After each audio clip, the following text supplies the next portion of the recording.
Welcome back to another technical deep dive here in the debug zone.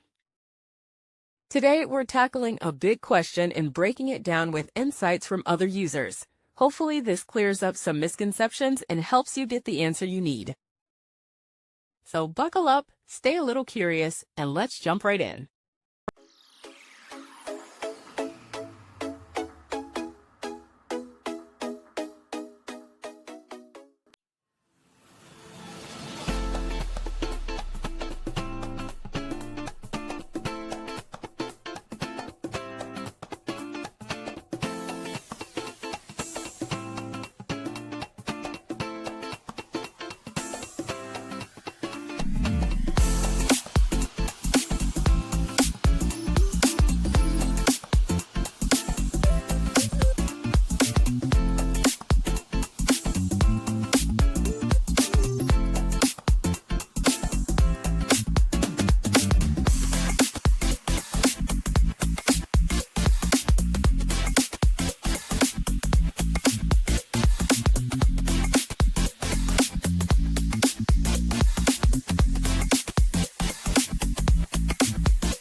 And that's a wrap.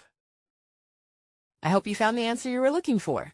If you did, take a second to hit that subscribe button. It really helps out. And let me know in the comments which solution worked best for you. See you next time in the debug zone.